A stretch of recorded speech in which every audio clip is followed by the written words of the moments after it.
Hello students, welcome to the official YouTube channel of Origin Coaching. स्वागत है आप सभी का आज के लाइव क्लास में। और आज हमारा मैथमेटिक्स का जो क्लास है वो हम स्टार्ट करेंगे तुल्यता संबंध से। ठीक है, ये रिलेशन फंक्शन का हमारा 3rd नंबर का लेक्चर है, ये संबंध तथा फलन। तो आज हम तुल्यता संबंध पढ़ेंगे, इक्विवेलेंट रिलेशन। थोड़ा क्लास डिले हो जाता है मैथमेटिक्स का, थोड़ा टाइम को सेट करेंगे, क्योंकि 8 to 9 तो मैं फिजिक्स का क्लास ही छोड़ता हूँ, तो थोड़ा 5-10 मिनट का एडजस्टमेंट सेटिंग करने में, पीडीएफ डाउनलोड करने सब में टाइम लग जाता है, तो थोड़ा टाइमिंग का देखेंगे।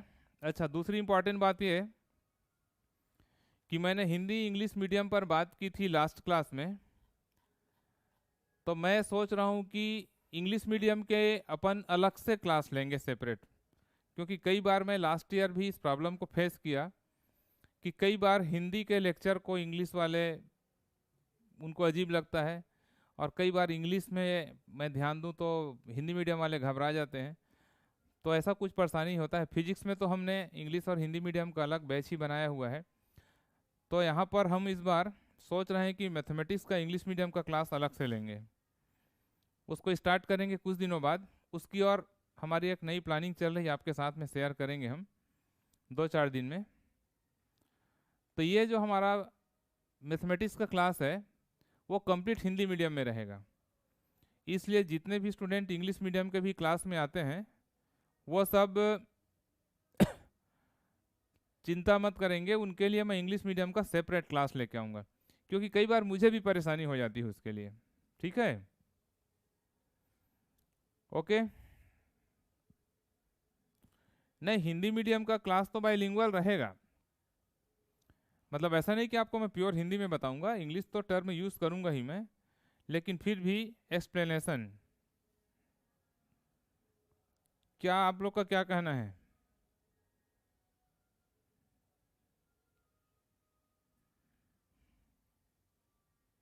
आप लोग का क्या कहना है? इसी बैच को बाइलिंगुअल करें या अपन पोल करा लेंगे, या हिंदी और इंग्लिश का फिजिक्स जैसा सेपरेट क्लास करें? विकास कुमार, जेई मेंस का क्वेश्चन जेई के क्लास में होगा, ये बेसिक फाउंडेशन का क्लास है।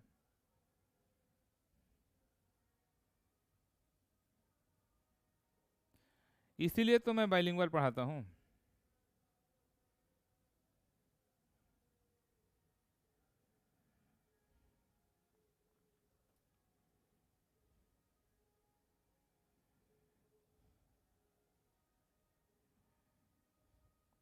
बिल्कुल पढ़ सकते हो।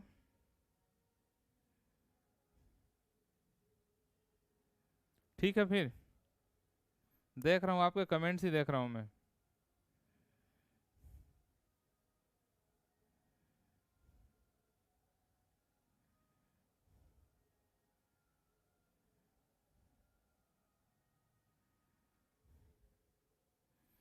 ओके, चलिए फिर ठीक है, इस पर डिस्कस करेंगे अपन।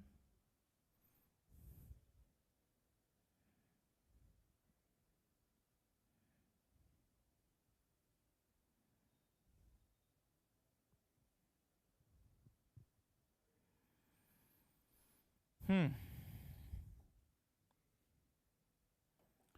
आज हम पढ़ेंगे तुल्यता संबंध, इक्विवेलेंस रिलेशन।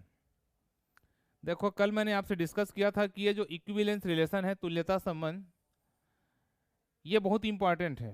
ये टॉपिक बहुत ज़्यादा इंपॉर्टेंट है, क्योंकि क्वेश्चन जनरली इसी से पूछा जाता है, इक्विवेलेंस रिलेशन से।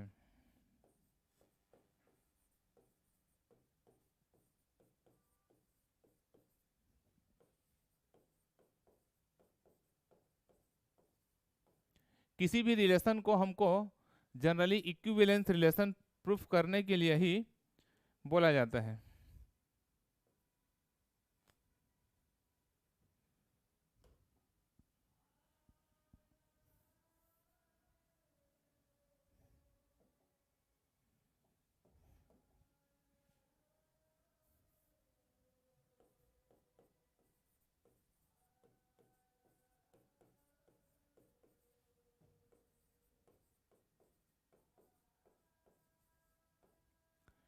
इक्विवेलेंस रिलेशन का कंप्लीट डेफिनेशन हमने यहाँ पर आपको बताया हुआ है।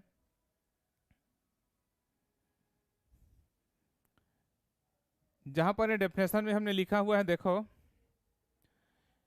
किसी समुच्चय ए में परिभाषित संबंध आर एक तुल्यता संबंध कहलाता है। बात ये इसी एक दो चैप्टर में प्रॉब्लम है लैंग्वेज का, जैसे अब इस डेफिनेशन को मैं इंग्लिश में जब तक कंप्लीट ट्रांसलेट नहीं करूंगा, इंग्लिश मीडियम वालों को थोड़ा प्रॉब्लम होता है, मुझे मालूम है, इसलिए वो थोड़ा सोचना पड़ रहा है, क्योंकि कुछ जो थियोरेटिकल चैप्टर हैं जहाँ पर डेफिनेशन वगैरह एक्सप्लेन करना होता है वहाँ तो प्रॉब्लम होता है।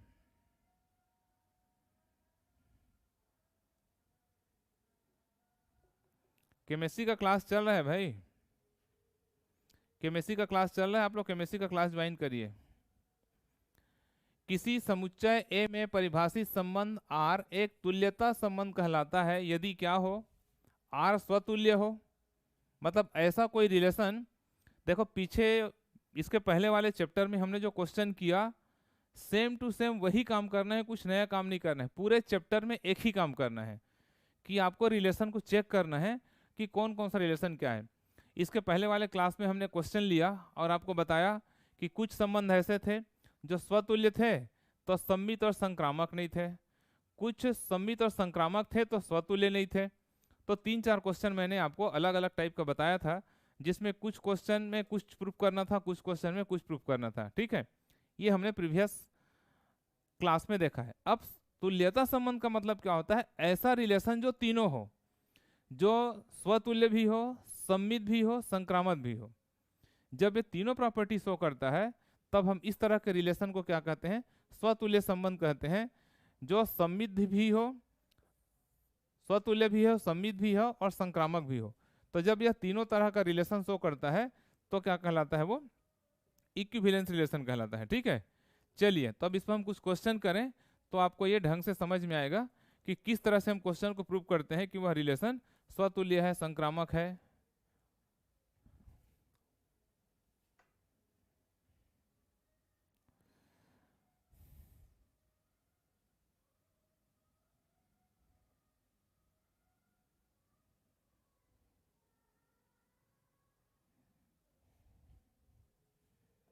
ये हमारा क्वेश्चन देखिए, सबसे पहला क्वेश्चन, माना टी किसी समतल में स्थित समस्त बिंदुओं का एक समुच्चय है।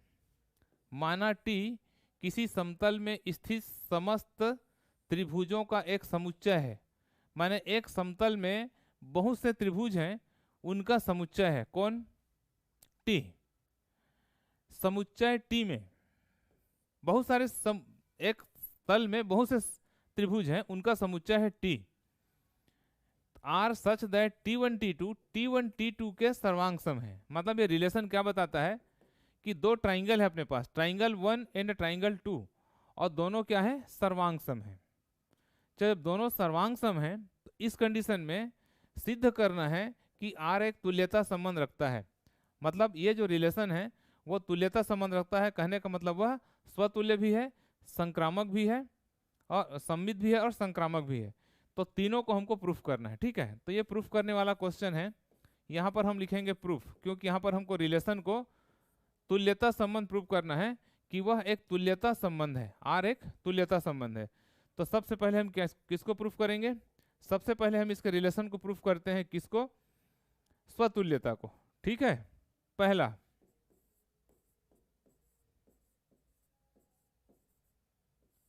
स्वतुल्य रिलेशन को हम सबसे पहले प्रूफ करें तो कैसे लिखेंगे इसको कि T1 T2 क्या है, दो ट्राइंगल है।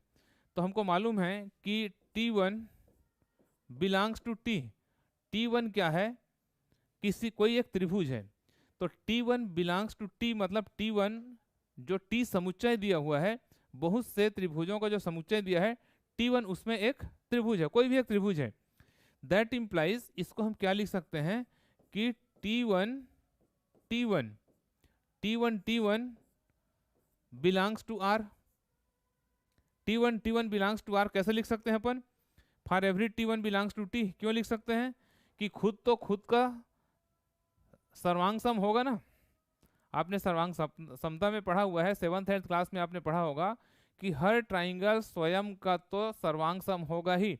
इसका प्रूफ करना तो पूरा टाइम पास काम रहता है, जो चीज ऑलरेडी प्रूफ है उसी को लिखना होता है, इसीलिए थोड़ा बोरिंग लगता है ये टॉपिक। भाई देखो, अब किसी सर्वांग समता के प्रॉपर्टी को खुद के लिए प्रूफ करना है, तो कोई भी त्रिभुज अपना तो सर्वांग सम होगा ही ना, ये तो अंडरस्टूड है। लेकिन अब इसको ऐसा दिखाना होता है कि T1 T2 belongs to R, अतः क्या है वो संबंध स्वतुल्य है। तो प्रूफ हो गया। तो एक दो क्वेश्चन में आपको समझ में आ जाएगा कि कैसे उसको हमको प्रूफ करना होता है, ठीक है। बाकी इसमें कुछ है नहीं, ये मैं कल ही बताने वाला था, लेकिन मैं सोचा कि एक अलग क्लास में इसको बता दूं। ये हो गया स्वतुल्य। दूसरा यदि हम प्रूफ करें क्या, सम्मित। अब यदि हम इसके सम्मित संबंध को प्रूव करें, सिमेट्रिक रिलेशन को प्रूव करें, सम्मितता को, तो सम्मित संबंध में क्या है, T1 T2 यदि T1 और T2 ये बिलोंग करता है यार को, मतलब सॉरी, ये बिलोंग करता है किसको, किसी ट्राइंगल को, मतलब T1 T2 दो त्रिभुज हैं। तो T1 T2 दो त्रिभुज होने के कंडीशन में हम इसको क्या कह सकते हैं, therefore T1 T2 belongs to R, that implies T2 T1 belongs to R। क्यों होगा ऐसा, क्योंकि आप देखो, यदि T1 T2 के सर्वांग सम है, यदि एक त्रिभुज, पहला त्रिभुज दूसरे त्रिभुज के सर्वांग सम है, तो दूसरा त्रिभुज पहले त्रिभुज के तो सर्वांग सम होगा ही। यदि एक त्रिभुज दूसरे त्रिभुज के सर्वांग सम है, जैसे मान लो यहाँ पर एक उदाहरण मैं ऐसा बनाऊं, ये दो त्रिभुज है, तो पहला दूसरा ये इसके सर्वांग सम है, तो वो तो उसके सर्वांग सम होगा ही। तो T1 T2 के सर्वांग सम है, तो T2 T1 के भी सर्वांग सम होगा। इस प्रकार से यहाँ पर प्रूफ हो जाता है कि वह रिलेशन क्या है, सममित भी है। इस प्रकार हम क्या कर सकते हैं कि वह सम्मित है। क्लियर?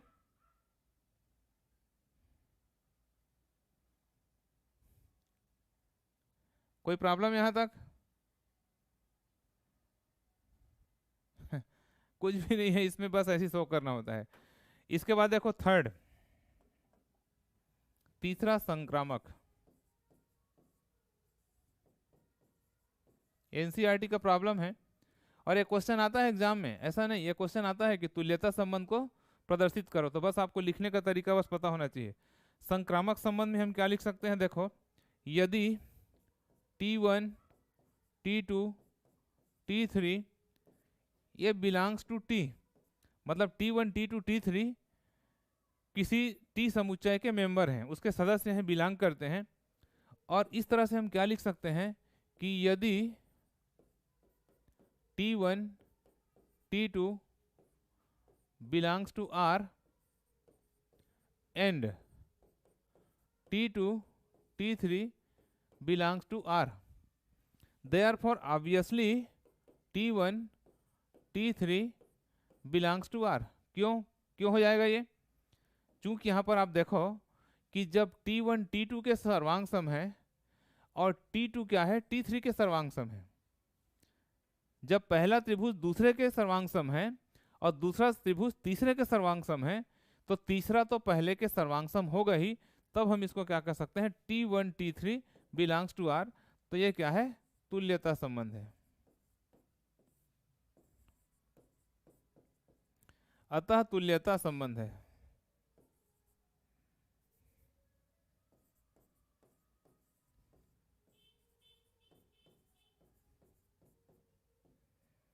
अतः R क्या है, तुल्यता संबंध है। ओके,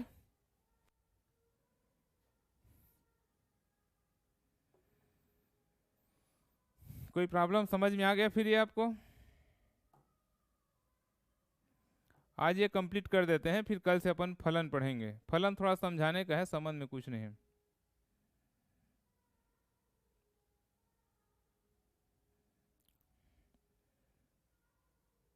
प्रिंस क्लास का टाइम 9 PM में है।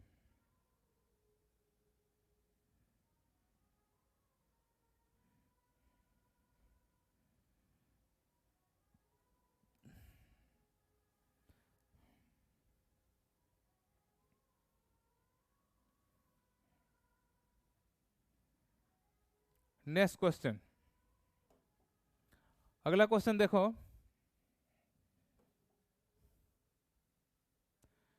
यहाँ पर हमने एक क्वेश्चन लिया है, ध्यान से पढ़ना, इसको ही प्रूव करना है तुल्यता संबंध। माना f such that x tends to y एक फलन है x में r, A B such that function of A equal to function of B द्वारा प्रदर्शित है, तो r संपरिभाषित है, सिद्ध कीजिए कि r एक तुल्यता संबंध है।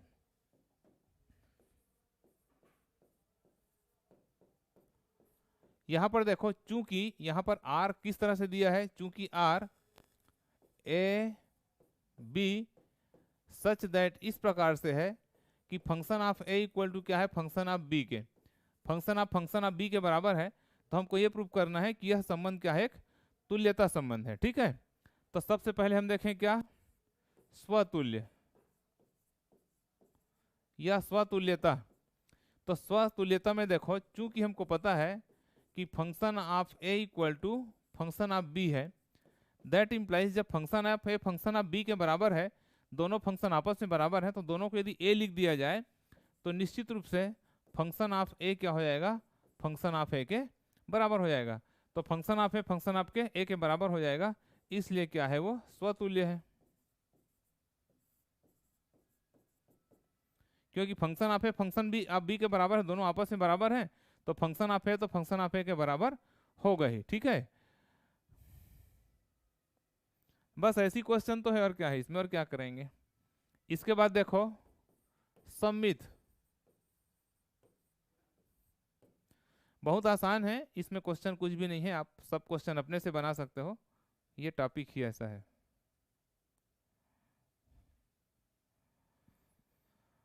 हाँ, सम्मित में क्या है, देखो चूंकि हमको पता है function of A equal to function of B, that implies, इसको हम क्या लिख सकते हैं, इसको लिख सकते हैं function of b equal to function of A. Function of A equal to function of B है, उसको function of b equal to function of a लिख सकते हैं। इस प्रकार से दोनों को लिखने के बाद हम कह सकते हैं कि क्या है, ये आपस में बराबर है। ठीक है, क्लियर। तो B A belongs to R हो जाएगा। अब यहां पर चूंकि हमको पता है A B belongs to R, तो देयरफॉर इसको क्या लिख सकते हैं, B A belongs to R. अतः संबंध क्या है, अतः आर सम्मित है, अतः आर सम्मित है। तो आर स्वतुल्य भी हो गया और आर क्या हो गया, सम्मित भी हो गया। आर स्वतुल्य भी हो गया और आर सम्मित भी हो गया। ओके, लिखो इतना।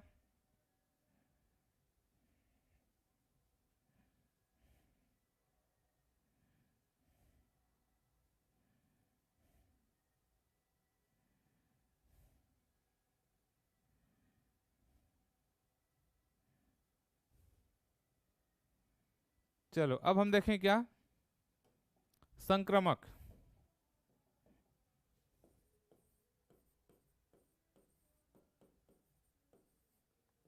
संक्रामक में देखो, चूंकि हमको क्वेश्चन में दिया हुआ है, क्वेश्चन में हमको क्या दिया हुआ है कि ए बी मतलब function of A B belongs to R and B C belongs to R. ये क्या शो करता है, ये शो करता है कि function of A equal to function of B है, एंड ये शो करता है कि function of b equal to function of c है। तो नेचुरली हम देयरफॉर क्या लिख सकते हैं कि फंक्शन ऑफ ए बी के बराबर है, बी सी के बराबर है, तो देयरफॉर इसको लिख सकते हैं function of A equal to function of c. अब function of A function of c के बराबर हो गया, तो a c belongs to R लिख सकते हैं। तो चूंकि हमको पता है देखो कि A B belongs to R और b C belongs to R, show करता है a c belongs to R, therefore R क्या है, संक्रामक है। आर क्या है, संक्रामक है। अतः तीनों को हम प्रूफ कर दिए, तो आर क्या है, अतः आर तुल्यता संबंध है।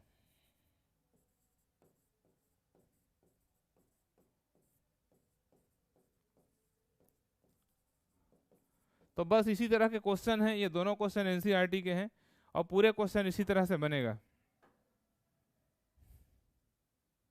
ओके, क्लियर, कोई प्रॉब्लम।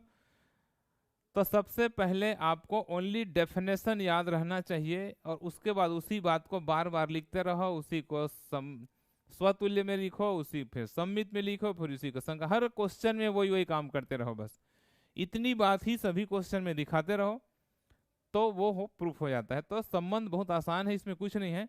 और आपको एग्जाम में दो तरह का क्वेश्चन पूछा जाएगा।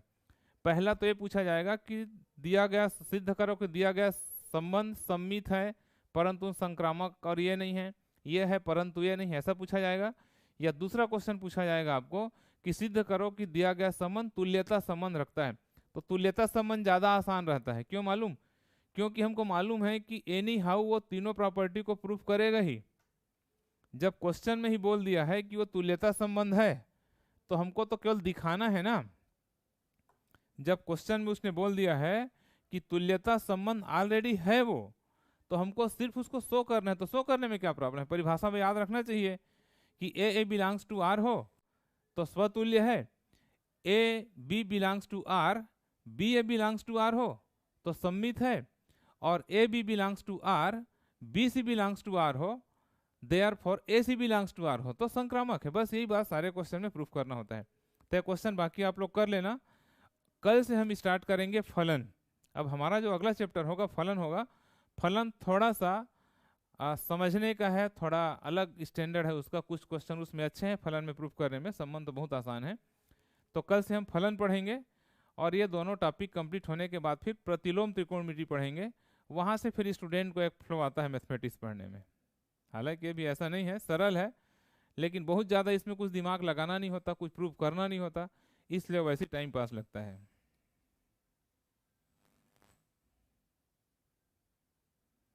प्रिंस उसमें मुझे टाइम लगेगा, मैं वही काम करते रहूंगा। प्रिंस यदि मैं वही काम करूंगा तो फिर मैं पढ़ाऊंगा कैसे, आप मुझे बताओ। प्रिंस आप ही मुझे सजेस्ट करो कि यदि मैं ध्यान से सब चैट को पढूं, उसके बाद उसका सिलेक्शन करूं, इसको इसको मेरे को रिमूव करना है, तो ये मैं मैथ्स पढ़ाऊंगा कि ये फिर मैं सॉर्ट आउट करूंगा?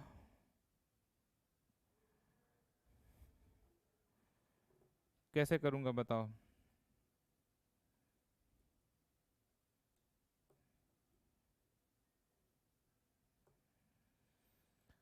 माता पिता का पैसा क्या बर्बाद करेंगे, अपना जीवन बर्बाद कर रहे हैं सीधा।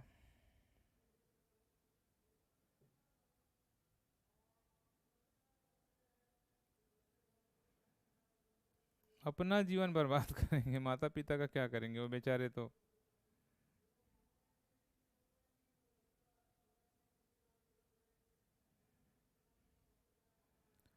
परवेज गुस्सा नहीं आता, दया आती है। गुस्सा नहीं आता, ऐसे लोगों पर दया आती है।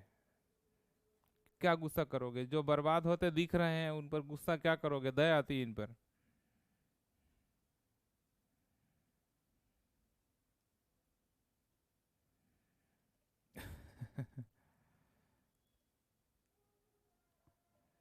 चलिए ठीक है, कोई बात नहीं।